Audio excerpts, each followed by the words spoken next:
Loan table करते हैं। तो लोन टेबल क्या है पहले ये समझिए।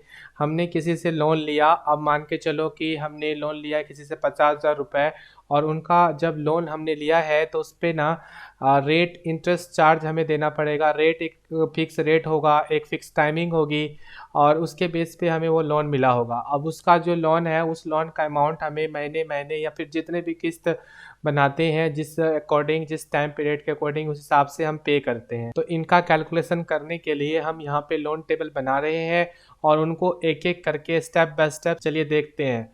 यहाँ पे लोन टेबल हम बनाते हैं तो वहाँ पे हमने ये सारे रिकॉर्ड फिल कर लेने हैं। मैंने ऑलरेडी फिल कर लिया है। अब लोन टेबल के इन सभी फील्ड का कैलकुलेशन करना स्टार्ट करते हैं। उससे पहले हम कैलकुलेशन करें, हम यहाँ पे देखते हैं कि ये जो फील्ड है वो क्या क्या फील्ड है और क्यों बनाया है ये सारे फील्ड। तो देखिए यहाँ पे आपको सीरियल नंबर पता चल रहा है, नेम पता चल रहा है, लोन अमाउंट पता चल रहा है, बाकी के ये दोनों फील्ड पता चल रहे हैं। अब देखो पीरियड का मतलब क्या होता है, यानी कि इसका मतलब है कि एक साल में आप कितनी बार जमा करेंगे लोन। यानी कि जैसे कि अगर आपका जो लोन है वो 2 साल के लिए है तो एक साल में कितनी बार किस्त जमा करेंगे आप? 12 टाइम्स कर सकते हैं। कोई कहेगा कि नहीं मेरे को 2 महीने पे एक बार करना है, या फिर 3 महीने में एक बार करना है, 4 महीने में एक बार करना है, या हाफ ईयरली करनी है, समझ रहे हैं, या फिर मंथली मंथली करना है। तो वो अपने हिसाब से वहाँ पे जो जिस तरह से वो लोन देने वाले हैं उस तरह से वो एडजस्ट करते हैं। यानी कि आप उनसे बात कर सकते हैं कि आपको इतने अमाउंट का लोन ले रहे हैं तो आप किस्त कैसे पे करते हैं। मंथली मंथली का भी होता है और ईयरली भी होता है, हाफ ईयरली भी होता है, क्वार्टरली भी होता है। तो आप उस हिसाब से लोन रेट जो है ना वो बढ़ता और घटता है। उसकी अलग अलग सर्विसेज होती हैं। आप जैसे लोन लेंगे तो वहाँ पे आपको हर एक चीज़ बता दिया जाएगा। अगर आप जानना चाहते हैं तो पूछ सकते हैं उनसे। तो यहाँ पे मैंने उसी एक पैटर्न को लेकर मैंने यहाँ पे रिकॉर्ड फिल कर लिया है। और अब यहाँ पे देख सकते हैं कि मैंने टोटल नंबर ऑफ किस्तें एक साल में कितनी देनी है वो मैंने यहाँ पे बता दिया है। अब यहाँ पे हम ये पता करेंगे कि टोटल जितने साल के लिए लोन लिया है इन्होंने, एक साल में जितना जमा करेगा उन दोनों को मिलाकर टोटल कितने किस्तें बनेगी। कहने का मतलब है ये जो ए नाम का एम्प्लॉई है, कस्टमर है, इस बंदे ने 50,000 रुपये का लोन लिया, 2 साल तक इसका लोन चलने वाला है, और इनके लोन अमाउंट के बेस पे 4% रेट इन्हें इंटरेस्ट देना पड़ेगा। अब ये है 12, यानी कि पीरियड 12 है। इसका मतलब है कि एक साल में वो 12 बार जमा करेगा और 2 साल में वो 24 टाइम्स जमा करेगा, है कि नहीं। उसी तरह से बी नंबर का जो कस्टमर है वो 2,50,000 रुपये लेता है लोन। तो वहाँ पे वो 3 साल का टाइमिंग मांगता है। 3 साल का टाइमिंग में उन्होंने 7% के रेट से इंटरेस्ट पे करना है, और यहाँ पे एक साल में वो 6 बार जमा करेगा। कहने का मतलब है ये 2 महीने में एक बार, फिर 2 महीने में एक बार, यानी कि हर 2 महीने पे वो किस्त जमा करेगा। और उनका रेट इतना है और टाइमिंग है 3 साल। तो टोटल मिला के कितने जमा करेगा? तो 6 × 3 करेंगे तो कितना होगा? 18, यानी कि वो 18 बार जमा करेगा। 2 महीने में एक बार, 2 महीने में एक बार, ऐसे करके उनका किस्त कंप्लीट हो जाएगा। आई थिंक कि आपको ये पीरियड समझ में आया, आपको ये समझ में आया कि रेट क्या है और देन आपका ये ईयर क्या है। अब मुझे यहाँ पे इफ़ेक्टिव ईयर बनानी है। तो इफ़ेक्टिव ईयर का मतलब होता है कि टोटल कितने किस्तें होंगी इस एम्प्लॉय का।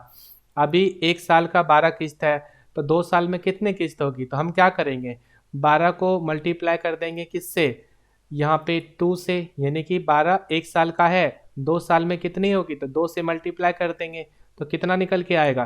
24, यानी कि टोटल 2 ईयर्स में 24 बार किस्त जमा करेगा, यानी 24 टाइम्स जमा करेगा। इसी तरह से मैं इस 24 के नीचे सेल के ऊपर क्लिक करके ड्रैग कर देता हूँ, और ये ड्रैग करने से हमें सभी का टोटल इफ़ेक्टिव ईयर पता चल जाएगा। आप देख सकते हैं यहाँ पे इन्होंने कहा कि हम एक साल में 3 ही बार जमा करेंगे, यानी कि हर एक 3 बार नहीं होना चाहिए, 4 होना चाहिए। चलो मैं 4 कर देता हूँ, ठीक है।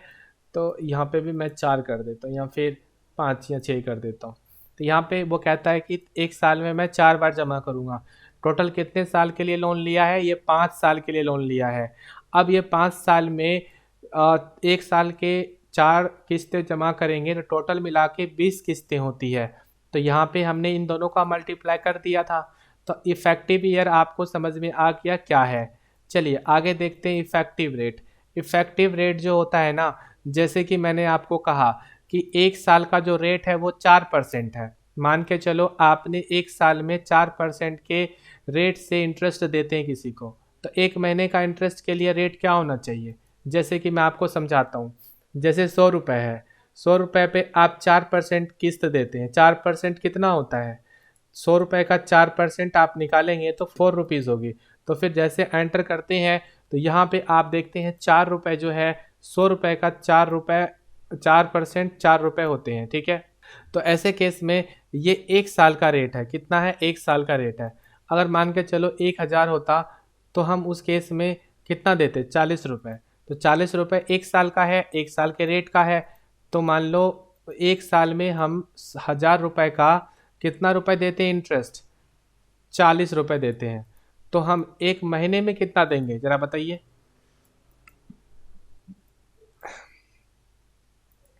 यहाँ पे एक साल में 40 रुपये देते हैं, तो एक महीने में कितना रुपए देंगे इंटरेस्ट।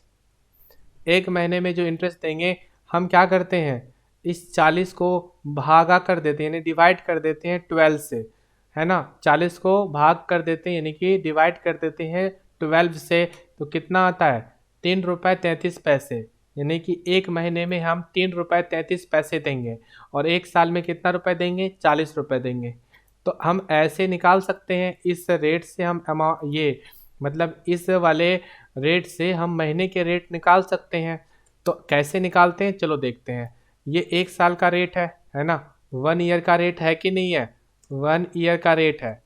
बट अगर महीने का रेट निकालना हो तो क्या करेंगे, 4 को डिवाइड कर देंगे 12 से, है कि नहीं। तो 4 को डिवाइड कर देंगे 12 से, तो ये क्या निकल के आया, ये एक महीने का रेट निकल के आया। क्या मैं कितने महीने का, एक महीने का, ठीक है।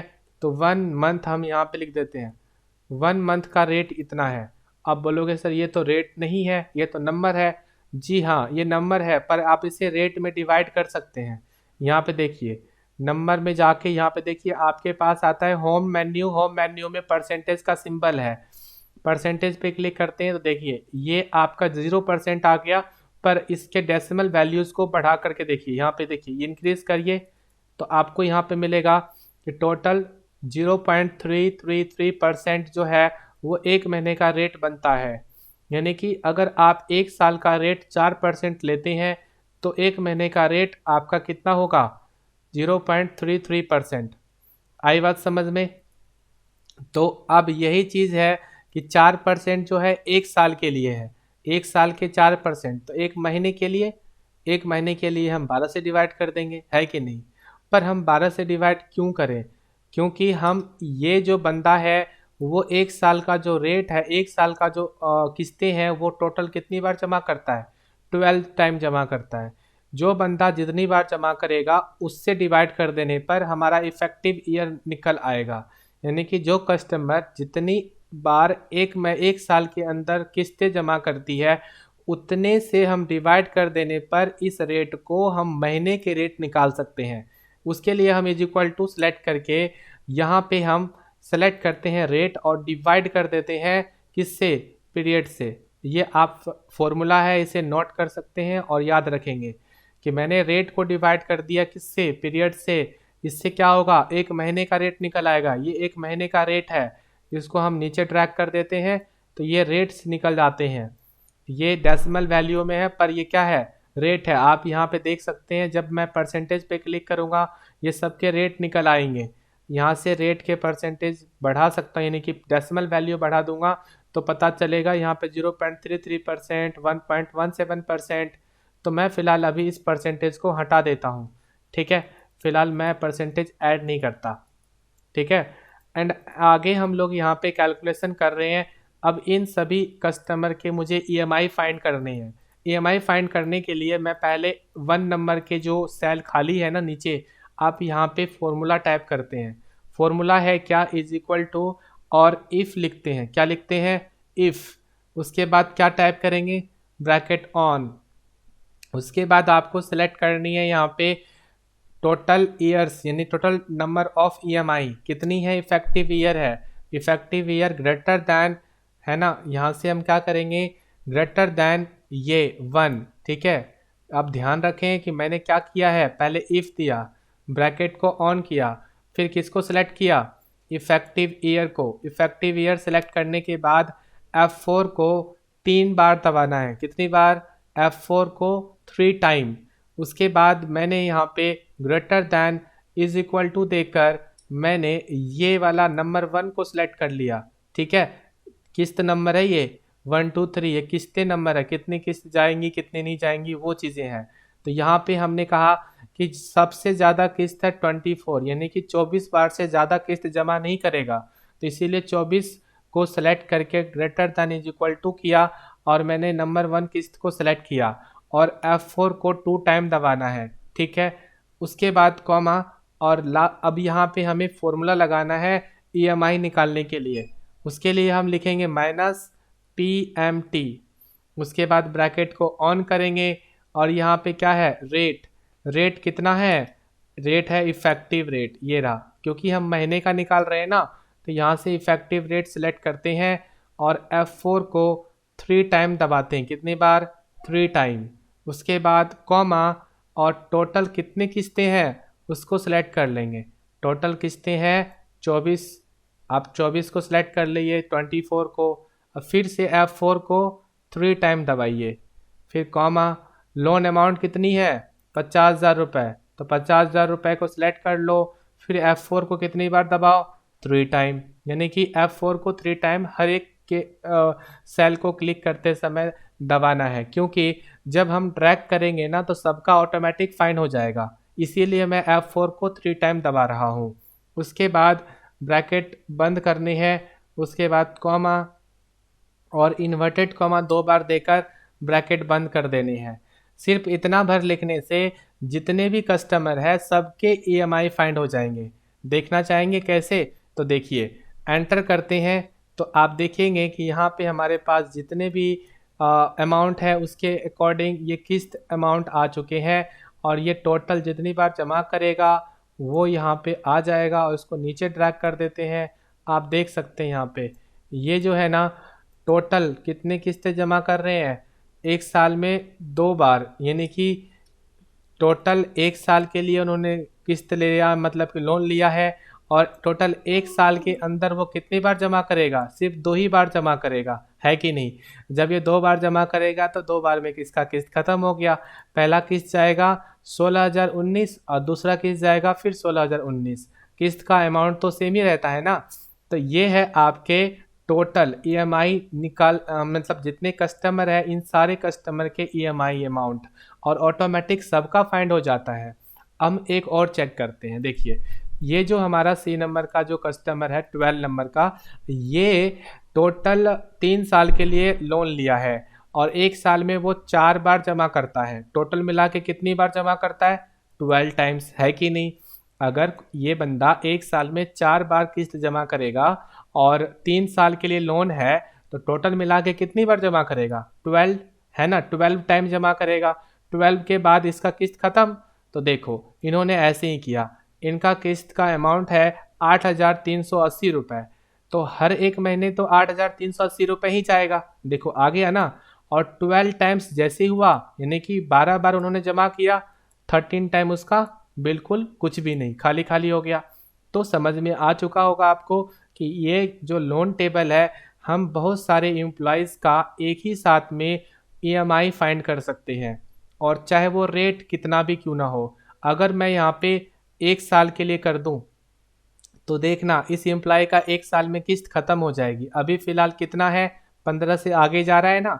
जैसे मैंने एंटर करना है ना, तो आप देखो ये 12 टाइम्स में ख़त्म हो जाएगी, है कि नहीं। आ गया, बात आई समझ में। तो इसका फॉर्मूला आप नोट कर लीजिए, मैं यहाँ पे डबल क्लिक करके आपको दिखा देता हूँ, और या तो इसका स्क्रीनशॉट ले लीजिए, ठीक है।